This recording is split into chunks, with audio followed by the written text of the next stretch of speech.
Assalamu alaikum wa rahmatullahi wa barakatuh. Welcome my dear learners.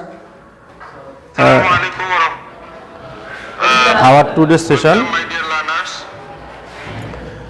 I hope you all are well and having a good time. Today, please don't talk. Today we will discuss about right form of verb, which we already talked about our last session. We started the grammatical item right form of verb in our previous session. Now we will continue our class on right form of verb. That is part 2, right form of verb part 2. Now I hope you can see the blackboard. For your better understanding, I am saying in Bangla. Board দেখা যাচ্ছে তো সবার? আচ্ছা, ওকে ওকে আচ্ছা, খেয়াল করো, আমি বোর্ডে প্রথম যে বাক্যটি লিখেছি রাইট ফর্ম ভার্ব আমরা এখন করবো, তাই না? প্রথম বাক্যটি লিখেছি যে I can do it, I can do it. তো এখন রাইট ফর্ম ভার্বের সূত্র অনুসারে যে আমরা এমন কিছু শব্দ আছে যে শব্দগুলোর পর ভার্ব প্রেজেন্ট ফর্ম ব্যবহার করব, অর্থাৎ ভার্বের প্রেজেন্ট ফর্ম ব্যবহার করব। সেই শব্দগুলো কি আমি কিন্তু পাশে লিখছি। আমি একটু আহ্বান জানাচ্ছি, পূজা তুমি একটু দাঁড়াও, পড়ো এই শব্দগুলো কি লিখছি আমি এই যে বাক্যে, এখান থেকে একটু পড়ো।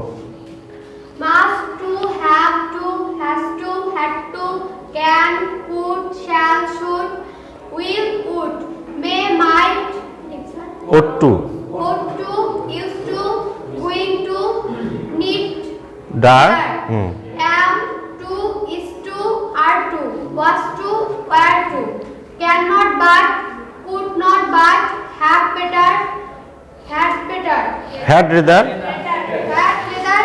would better, not, to এর পরে ভার্বের প্রেজেন্ট ফর্ম বসে।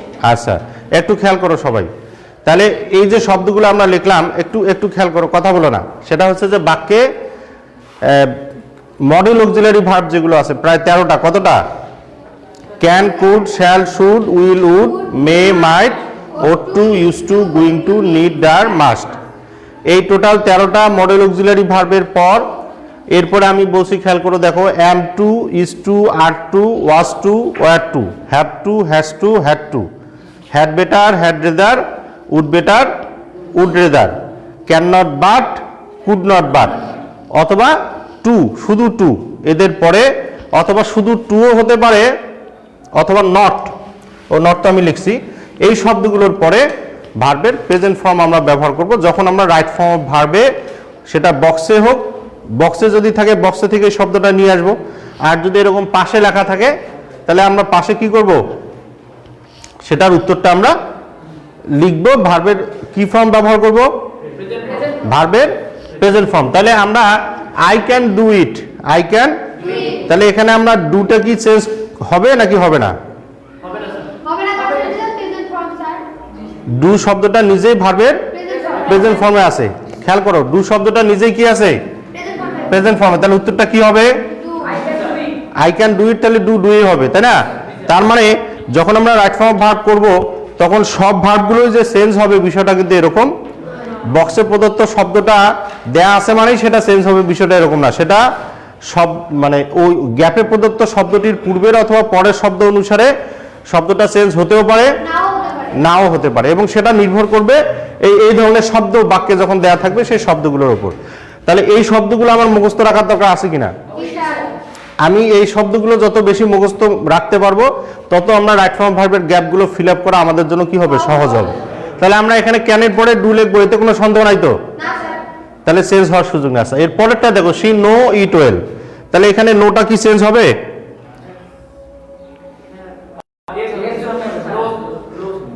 নোজ হবে, তাই না? চাইলে আমি নিও লিখতে পারি, কি লিখতে পারি? নিও লিখতে পারি, কারণ এখানে কিন্তু টেন্স ইন্ডিকেটরস নাই, মানে টেন্স নির্ণায়ক কোনো শব্দ আছে এখানে? ওয়ান্স লেখা আছে, ওয়ান্স আপন এ টাইম লেখা আছে, অলওয়েজ লেখা আছে, রেগুলারলি লেখা আছে। তার মানে এই বাক্যটা কোন টেন্সে হবে এই ধরনের কোনো ইন্ডিকেশন বাক্যের কোথাও দেওয়া নাই।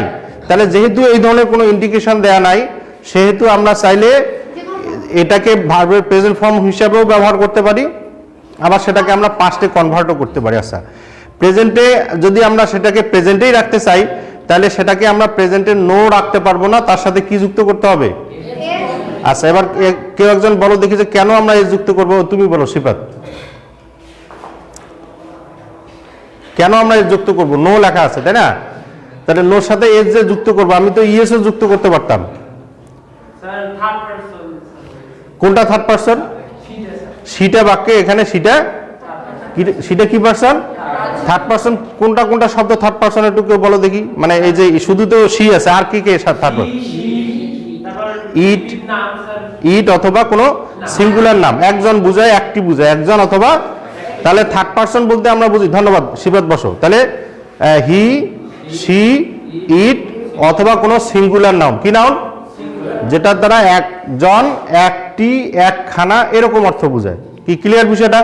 তাহলে সেই ধরনের সাবজেক্ট যদি বাক্যে থাকে এবং ওই বাক্যে ওই সাবজেক্টের পরে যদি কোনো ভার্ব দেয়া থাকে এবং সেই ভার্বটা যদি একাই দেয়া থাকে, অর্থাৎ একটাই প্রিন্সিপাল ভার্ব আর কোনো ভার্ব সেখানে দেয়া নাই, সেক্ষেত্রে ওই ভার্বটার সাথে এস অথবা ইয়ে যুক্ত হতে পারে যদি আমি ওই বাক্যটাকে প্রেজেন্টেই রাখতে চাই। এখন আমরা সেদিন কিন্তু আলোচনা করছিলাম, মনে আছে কিনা, যে আমরা দেখেছিলাম যে ভিসি এবং সিসি, মনে আছে? হ্যাঁ, ভিসি আর সিসি, অর্থাৎ ভাওয়েল যদি থাকে, শব্দের শেষের লেটারটা যদি ভাওয়েল থাকে আমরা কি করব? ইএস যোগ করব।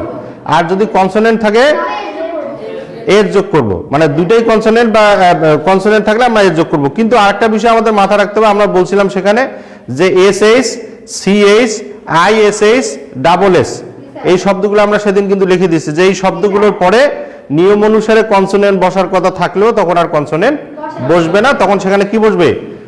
ইএস যুক্ত হবে। আচ্ছা, তো এরপরে আসি আমরা পরেরটা, they have to do it. They have to, তাহলে আমরা এখানে এটার উত্তর কি লিখবো? KNOWS, knows. They have to do it, তাহলে কি হবে এটা?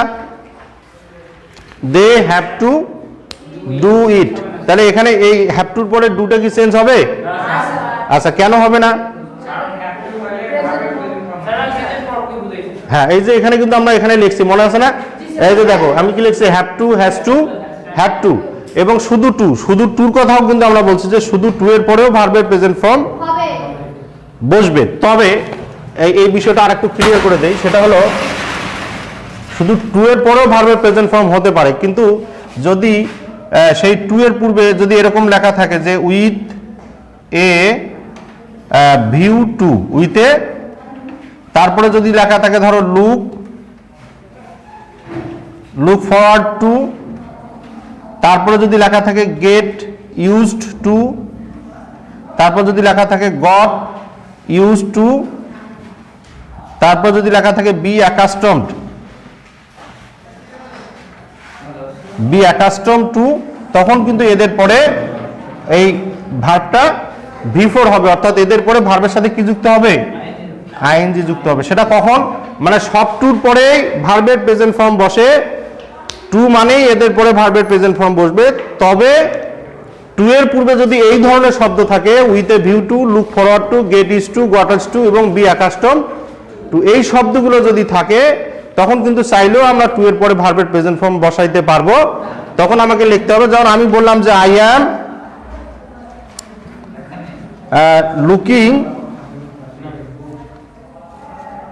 লুকিং ফরওয়ার্ড টু, ব্র্যাকেটে ধরো লেখা আছে ওপেন এ শপ। হ্যাঁ, তাহলে এখন এই I am looking forward to open A shop, তখন এখানে ওপেনটা হয়ে যাবে কি? এর সাথে আইএনজি যুক্ত হবে, ওপেনিং লিখতে হবে। তখন কি লিখতে হবে? কেন ওপেনিং লিখবো? কারণ এই যে টু শব্দটার পরে যে উই লুক ফরওয়ার্ড টু এই কথাটা সংযুক্ত আছে। আবার একটা বাক্য দেখো, যেমন যে আই লাইক টু, ব্র্যাকেটে ধরো লেখা আছে ডু, তাহলে এই টুর পরে কি উইথ এ ভিউ টু লেখা আছে?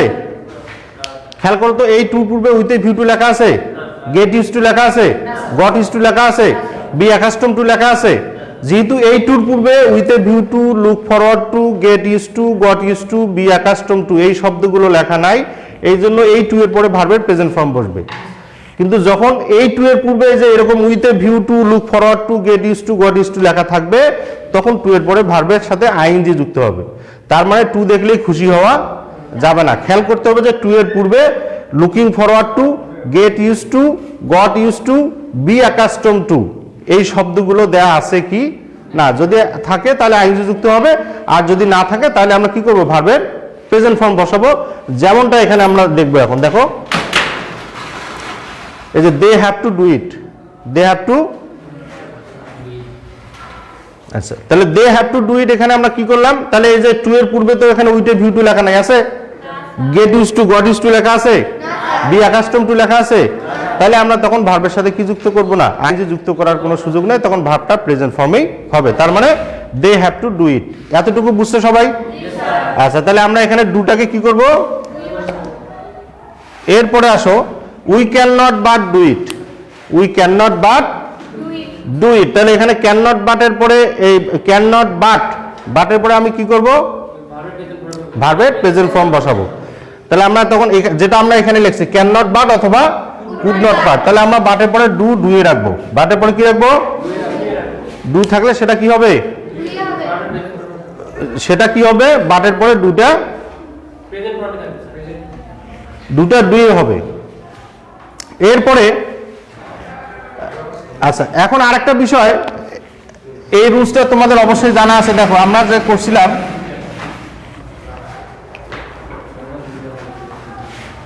একটু দেখো তাহলে বুঝবা বিষয়টা। অ্যাফার্মেটিভ থেকে নেগেটিভের রুলস করছিলাম না আমরা, সেখানে আমরা লিখছিলাম যে বাক্যে can, must, have to, has to, had to, had to বাদ দাও, ধরো can, must, have to, has to, এদের পরে মানে এই ধরনের বাক্যগুলোকে আমরা যখন নেগেটিভ করছিলাম মনে আছে কিনা, আমরা লিখছিলাম ক্যান নট অথবা ক্যান নট হেল্প, মনে আছে? ক্যান নট বাট অথবা ক্যান নট হেল্প, এবং বাট যখন লিখছি তখন ভার্বের প্রেজেন্ট ফর্ম, আর ক্যান নট হেল্প যখন দিচ্ছি ভার্বের সাথে তখন আইএনজি যুক্ত করছি, মনে আছে? যে ক্যান নট বাট যখন আমরা ব্যবহার করছি তখন কি করছি, আমরা ভার্বের প্রেজেন্ট ফর্ম ব্যবহার করছি, আর ক্যান নট হেল্প যখন লিখছি তখন ভার্বের সাথে আইএনজি যুক্ত করছি। একটু খেয়াল করে ভালো করে, তাহলে can, must, have to, has to, had to, এদের পরে বাট হলে ভার্বের প্রেজেন্ট ফর্ম হবে, আর হেল্প হবে ভার্বের সাথে কি যুক্ত হবে। আচ্ছা এখন আসো, কেন আমি এই যে হেল্প থাকলে আইএনজি যুক্ত করব, আর কেন বাট থাকলে ভার্বের প্রেজেন্ট ফর্ম হবে, জানার দরকার আছে না? ভালো করে খেয়াল করো, তাহলে আমি একই জিনিস বাট লিখলে ভার্বের প্রেজেন্ট ফর্ম লিখি, আবার হেল্প লিখলে ভার্বের সাথে কি যুক্ত করি, আমি আইএনজি যুক্ত করি। এখন কেন যুক্ত করব খেয়াল করো, বাক্যে যদি আমরা দেখি এই বাটটা হলো প্রিন্সিপাল, সরি হেল্পটা হলো প্রিন্সিপাল ভার্ব, আর এখানে বাটটা অ্যাজ এ কনজাংশন হিসেবে বসছে, কি হিসেবে বসছে, আবার বলতেছি খেয়াল করো, কি হিসেবে বসছে, কনজাংশন, আর এখানে হেল্পটা প্রিন্সিপাল ভার্ব। তো সূত্রে রাইট ফর্ম ভার্বের সূত্র অনুসারে একটা প্রিন্সিপাল ভার্বের পরে যদি আরেকটা প্রিন্সিপাল ভার্ব বসে, তাহলে সেই প্রিন্সিপাল ভার্বটার সাথে হয় আইএনজি যুক্ত করতে হয়, না হলে সেই প্রিন্সিপাল ভার্বের পূর্বে টু যুক্ত করতে হয়। তাহলে যদি আমি এখানে লিখি যে can not help to do অথবা can not help doing, can not help, বুঝতেছো আমার কথা? আর যেহেতু বাটটা কনজাংশন, এই জন্য কনজাংশন থাকার কারণে এখানে আর ভার্বের প্রেজেন্ট ফর্ম ছাড়া অন্য কোনো কিছু বসার সুযোগ নাই। তাহলে ওই কারণে যে এখানে আমি এখানে উই ক্যান নট বাট লেখা আছে, কি লেখা আছে, তাহলে বাটের পরে কি বসলো, ভার্বের, কিন্তু এখানে যদি হেল্প থাকতো তখন আইএনজি যুক্ত হতো, তখন কি যুক্ত হতো, যে তখন we can not help doing, এবং কেন আইএনজি যুক্ত সেটা তো বললাম, যে যেহেতু হেল্পটা প্রিন্সিপাল ভার্ব, এরপরে আরেকটা প্রিন্সিপাল ভার্ব বসার কারণে তার সাথে আমরা কি যুক্ত করব, আইএনজি যুক্ত করব। এরপরে আসো 5 নম্বরে, she does not like it, she does not like it. এখন does not, do not, did not, does not, do not, did not, অথবা শুধু not, am not, is not, are not, was not, were not, এই not শব্দটার পরে বাক্যে সব সময় ভার্বের প্রেজেন্ট ফর্ম বসে, কি বসে, আবার বলতেছি খেয়াল করো, নট শব্দটার পরে বাক্যে সব সময় ভার্বের কি ফর্ম বসে? প্রেজেন্ট ফর্ম বসে। তাহলে এখানে she does not কি বলছিলাম যে she does not like, তাহলে লাইকটা কি হয়ে গেল? হ্যাঁ, লাইকটা লাইকই হবে। লাইকটা কি হবে? আবার লাইকটা চাইলে কি হতে পারে? এখানে ডাজ নট এর পরে লাইকটাকে আর চেঞ্জ করার সুযোগ নাই। হ্যাঁ, ডাজ নট দেওয়া আছে, তাহলে ডাজ নট এর পরে লাইকটা মানে লাইকটা চেঞ্জ করার সুযোগ নাই। এখন তাহলে আমরা এখানে লাইক যা আছে তাই রাখবো, ডাজ নট লাইক। এখন শুধু কি ডাজ নট লাইক হবে নাকি ডু নট থাকলেও লাইক হইতো? ডু নট থাকলেও লাইক হইতো, ডাজ নট থাকলেও লাইক হইতো, আবার ডিড নট থাকলেও লাইক হইতো। তাহলে ডু নট, হ্যাঁ, নটের পরে আমরা ভার্বের প্রেজেন্ট ফর্ম বসাবো। আচ্ছা, ইট ক্যান বি ডু লেখা আছে বাই মি। খেয়াল করো, এখানে আমি একটা সূত্র লিখছি, দেখা যাচ্ছে? Have, has, had, get, got, getting, having, be, been, being. এটা মুখস্থ রাখতে হবে ভালো করে। Have, has, had, get, got, getting, having, be, been, being. এদের পরে ভার্বের কোন ফর্ম বসে? পাস্ট পার্টিসিপল ফর্ম বসে। কি ফর্ম বসে? এদের পরে ভার্বের পাস্ট পার্টিসিপল ফর্ম বসে। তো সেই দিক থেকে যদি আমরা দেখি, ক্যানের পরে বি লেখা আছে, তো বির পূর্বে কি লেখা আছে এটা আমার দরকার নাই, বির পরে ভার্বের পাস্ট পার্টিসিপল ফর্ম হবে। আবার বলতেছি, খেয়াল করো, বি আছে, এই শব্দটার পরে ভার্বের পাস্ট পার্টিসিপল ফর্ম হবে। এখন বির পূর্বে কি আছে এটা আমার দেখার দরকার নেই। কি বুঝতেছ আমার কথা? তাহলে আমি কি লিখবো? ইট ক্যান বি, ডুটা কি হয়ে যাবে? ডান। ডু কি হবে? ডান। ইট থাকলে সেটা কি হইতো? ইটেন। প্লে থাকলে সেটা কি হইতো? প্লেড। তার মানে can be, could be, should be, would be, may be, might be. একটু খেয়াল করো Sifat, can be, could be, should be, would be, may be, might be, এই বির পরে ভার্বের প্রেজেন্ট ফর্ম, সরি, ভার্বের পাস্ট পার্টিসিপল ফর্ম হবে। তবে আমি পরের বাক্যটা লিখছি, খেয়াল করো, শি উইল বি। তাহলে এখানে কি নিয়ম অনুসারে শি উইল বি কি হবে? এটা আইএনজি। শি উইল বি, ব্র্যাকেটে ধরো লেখা আছে do, she will be do it. কি লেখা আছে? She will be do it. এখন এখানেও তো বি আছে, তাহলে কি যুক্ত হবে? কথা কানা। এখানে বি আছে, তাহলে দুটো কি হবে?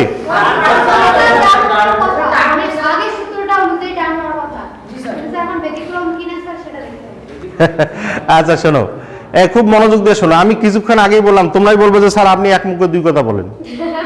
কিছুক্ষণ আগে বললেন যে বি এর পাস্ট পার্টিসিপল ফর্ম হবে। এখন খেয়াল করো, এই বি এর পরে কিন্তু ভার্বের পাস্ট পার্টিসিপল ফর্ম হবে না। তাহলে কখন হবে না সেটা জানার দরকার আছে না? সব বির পরেই হবে, কিন্তু বির পূর্বে যদি উইল অথবা শ্যাল থাকে, কি থাকে? উইল অথবা শ্যাল থাকে, এরপরে যদি বি লেখা থাকে তখন ভার্বটা আইএনজি যুক্ত হবে। কি যুক্ত হবে? এবং সেই বাক্যটা ফিউচার কন্টিনিউয়াস টেন্স প্রকাশ করবে। কি টেন্স প্রকাশ করবে সেটা? তাহলে যদি এই বির পূর্বে ক্যান থাকতো, কি থাকতো? ক্যান। এই বির পূর্বে মনে করো ক্যান লেখা আছে, তখন কিন্তু এটা ভি3 হইতো। এই বির পূর্বে কুড লেখা আছে, তখনও ভি3 হইতো। কিন্তু যখনই বির পূর্বে উইল অথবা শ্যাল বসলো, তখন ভার্বের সাথে আইএনজি যুক্ত হবে।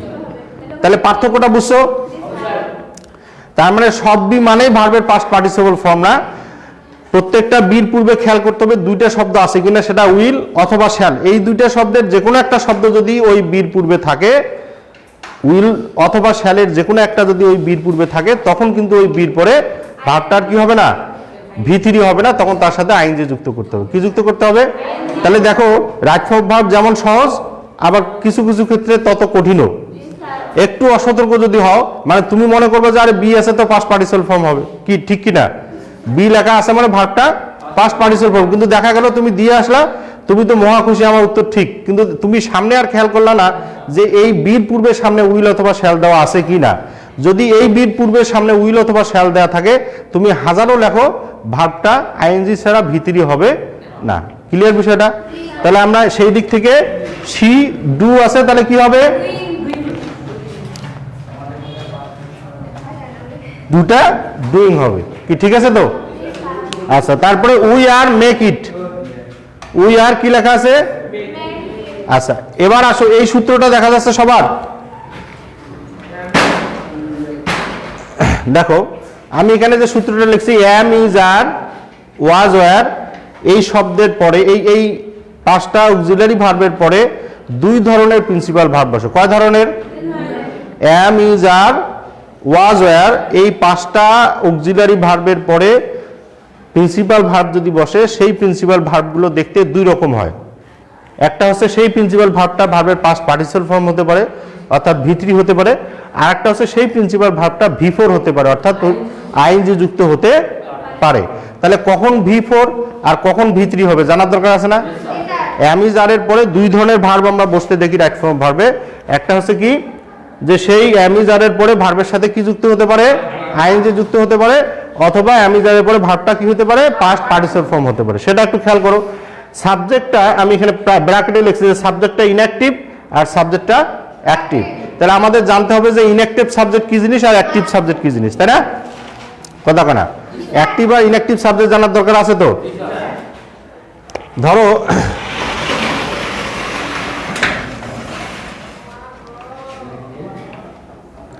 আই অ্যাম লেখা আছে, কি লেখা আছে? আই অ্যাম ব্র্যাকেটে লেখা আছে play, I am play cricket. আবার মনে করো ফুট বল ইজ প্লে। একটু খেয়াল করো, কথা বলো না। এই আই অ্যাম প্লে, এখানে আই অ্যাম প্লে লিখছি, আমি কি লিখছি? এখন আমি খেলি, তাহলে আমি কর্তা, আমি নিজে খেলার ক্ষমতা রাখি কিনা, মানে আমি খেলতে পারি কিনা, আমি নিজে খেলতে পারি। আমি খাই, কে খায়? তাহলে আমার খাওয়ার যোগ্যতা, আমি খাওয়ার যোগ্যতা রাখি কিনা, মানে আমি নিজেই খেতে পারি। খেয়াল করো, কথা বলো না। কিন্তু ফুটবল খেলে, এখন ফুটবল কি ফুটবলকে খেলে না মানুষ ফুটবল খেলে?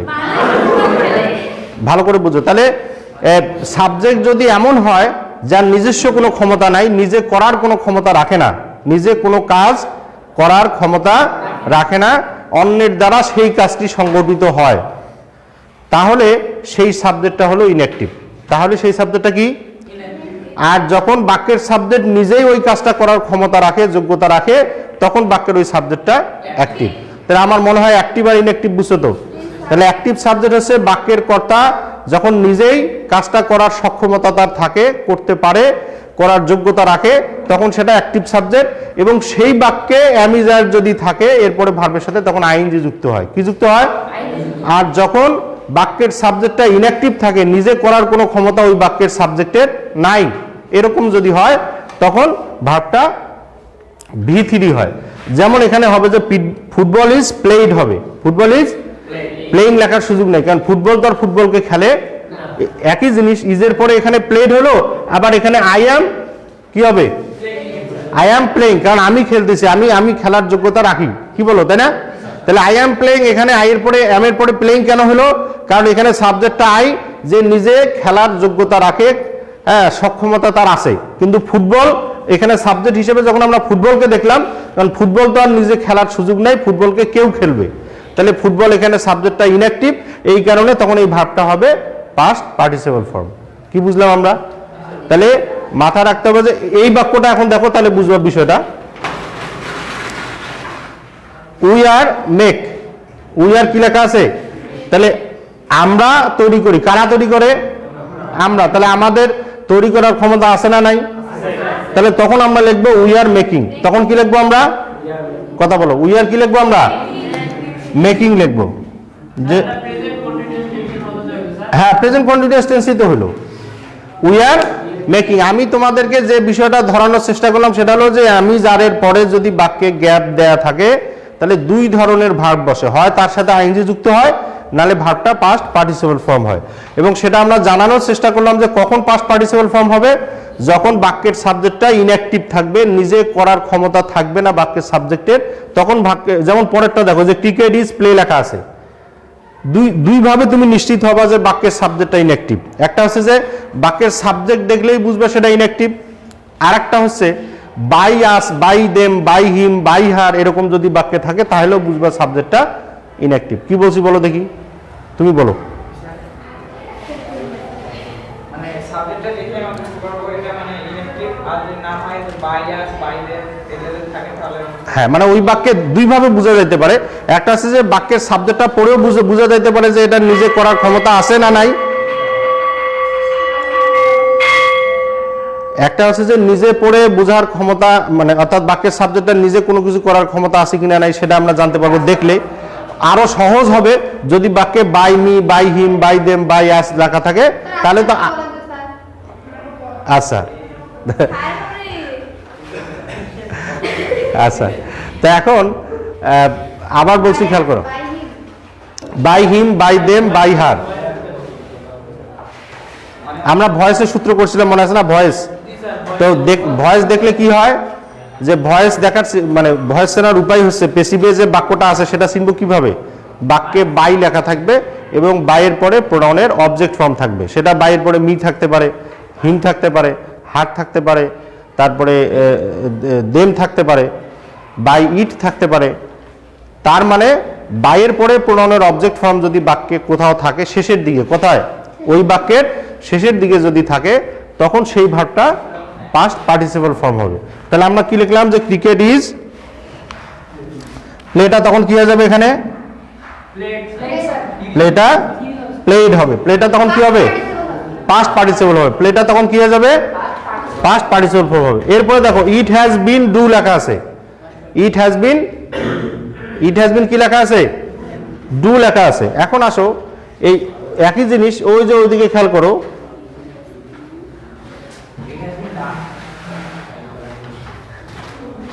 হ্যাঁ, ইট হ্যাজ বিন ডু লেখা আছে, সেটা কি হতে পারে, ডুটা কি হতে পারে, ডুইং হতে পারে না ডান হতে পারে, ডুইং হতে পারে না ডান হতে পারে।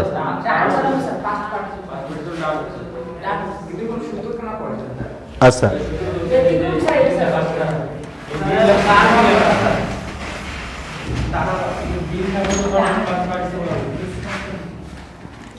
ইট হ্যাজ বিন ব্র্যাকেটে ডু। খেয়াল করো সাবজেক্টটা অ্যাক্টিভ না ইনঅ্যাক্টিভ, এই কথা বলো না, সাবজেক্টটা অ্যাক্টিভ না ইনঅ্যাক্টিভ, ইট, এই ইট সাবজেক্টটা অ্যাক্টিভ না ইনঅ্যাক্টিভ, ইহা ইনঅ্যাক্টিভ। আচ্ছা খেয়াল করো, তো ইট হ্যাজ বিন, বিন যখন থাকবে তখন ভার্বটা দুই রকম হতে পারে। বিন শব্দটার পরে ভার্ব কয় রকম হতে পারে, দুই রকম, হয় V3 বসতে পারে অথবা V4 বসতে পারে। এখানেও এর সাবজেক্টটা নির্ভর করবে অ্যাক্টিভ,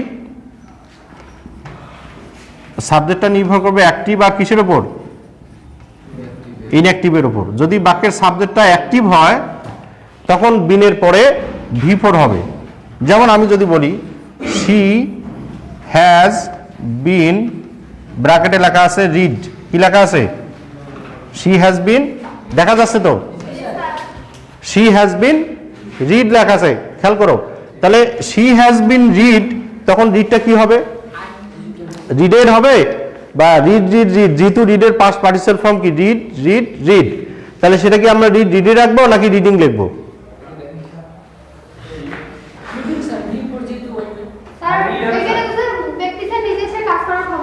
হ্যাঁ আইএনজি যুক্ত হবে। কি বুঝলাম, তার মানে শি হ্যাজ বিন রিড লেখা আছে, তাহলে সে কাজটি করতেছে। তাহলে খেয়াল করো সে এখানে নিজে করার ক্ষমতা রাখে কিনা, তাহলে বাক্যের সাবজেক্টটা অ্যাক্টিভ না ইনঅ্যাক্টিভ, অ্যাক্টিভ, তখন রিডটা কি হবে, আইএনজি যুক্ত হবে, রিডিং।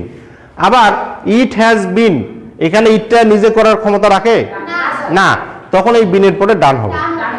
তার মানে কিছুক্ষণ আগে আমরা মানে ওই যে তোমার অ্যামিজারের বেলায় যে রুলসটা দেখলাম, যে অ্যামিজার ওয়াজারের পরে ভার্বটা দুই রকম হতে পারে, হয় আইএনজি যুক্ত হতে পারে নাহলে পাস্ট পার্টিসিপল ফর্ম হতে পারে। এবং সেক্ষেত্রে আমরা বোঝার চেষ্টা করছিলাম কি, যে বাক্যের সাবজেক্টটা অ্যাক্টিভ হলে আইএনজি যুক্ত হবে, আর অ্যাক্টিভ না হলে ভার্বের পাস্ট পার্টিসিপল ফর্ম হবে। ঠিক এখানেও একই নিয়ম, যে বাক্যের সাবজেক্টটা যদি ইনঅ্যাক্টিভ হয় তাহলে আইএনজি যুক্ত হবে, সরি পাস্ট পার্টিসিপল ফর্ম, আর যদি অ্যাক্টিভ হয় তাহলে ভার্বের সাথে আইএনজি যুক্ত হবে। তার মানে আমরা সেই দিক থেকে যে এখানে ইট হ্যাজ বিন ডু লেখা আছে, তখন এটা তাহলে উত্তরটা কি হবে, হ্যাঁ